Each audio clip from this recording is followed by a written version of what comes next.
Artículo 22. Primero, los Estados partes adoptarán medidas adecuadas para lograr que el niño que trate de obtener el estatuto de refugiado o que sea considerado refugiado de conformidad con el derecho y los procedimientos internacionales o internos aplicables reciba, tanto si está solo como si está acompañado de sus padres o de cualquier otra persona, la protección y la asistencia humanitaria adecuadas para el disfrute de los derechos pertinentes enunciados en la presente Convención y en otros instrumentos internacionales de derechos humanos o de carácter humanitario en que dichos estados sean partes.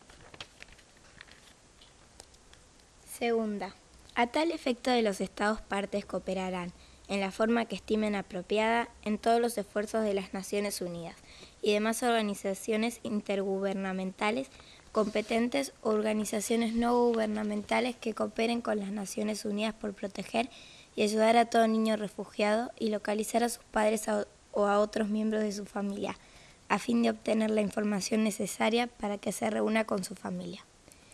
En los casos en que no se pueda localizar a ninguno de los padres o miembros de la familia, se concederá al niño la misma protección que a cualquier otro niño privado permanente o temporalmente de su medio familiar, por cualquier motivo, como se dispone en la presente convención.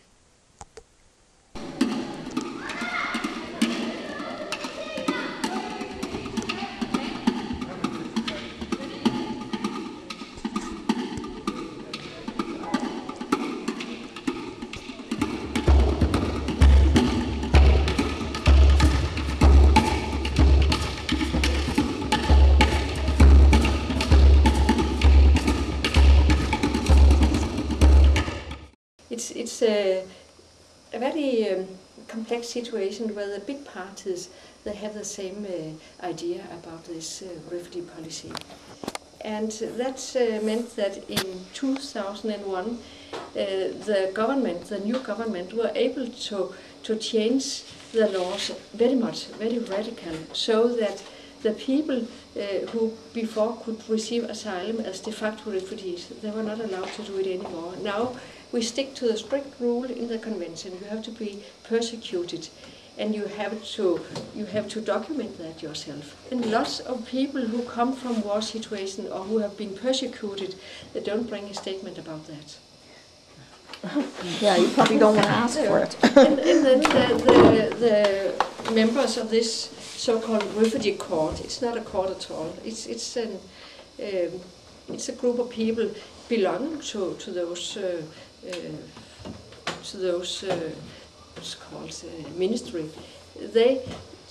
But it has been called a court. It's not a court. You don't have the possibility to appeal, and nobody can witness what happens in this court. So it's not a court. It's a sort of administration instead.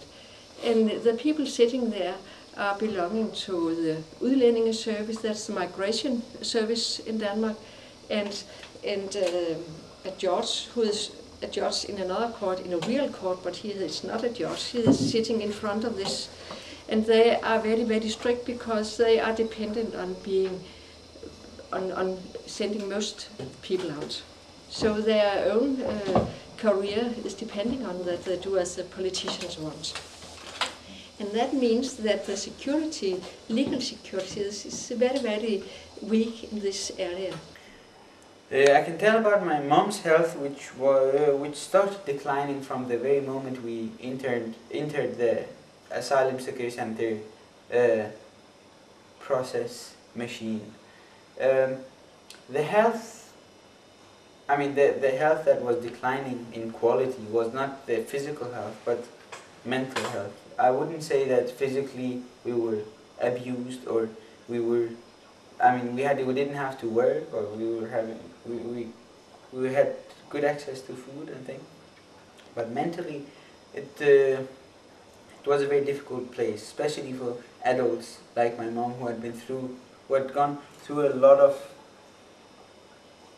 terrible things during her life. So this very empty time in the asylum security center, on which she had no occupation other than thinking about her past, made her emotional state of mind very, very unstable and worsened day by day. which resulted in hallucinations and other stuff. And that also infected my sister's health, who started having nightmares actually after 3 weeks she started having nightmares every night, where she woke up every night screaming and being afraid of a chicken, which didn't exist in that room of us. So yeah.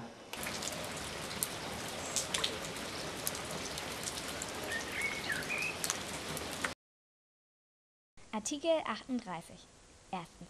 Die Vertragsstaaten verpflichten sich, die für sie verbindlichen Regeln des in bewaffneten Konflikten anwendbaren humanitären Völkerrechts, die für das Kind Bedeutung haben, zu beachten und für deren Beachtung zu sorgen. Zweitens. Die Vertragsstaaten nehmen davon Abstand, Personen, die das 15. Lebensjahr noch nicht vollendet haben, zu den Streitkräften einzuziehen.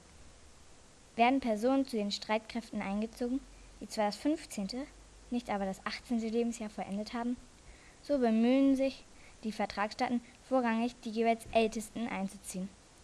Drittens. Im Einklang mit ihren Verpflichtungen nach dem humanitären Völkerrecht, die Zivilbevölkerung in bewaffneten Konflikten zu schützen, treffen die Vertragsstaaten alle durchführbaren Maßnahmen, um sicherzustellen, dass von einem bewaffneten Konflikt betroffene Kinder geschützt und betreut werden.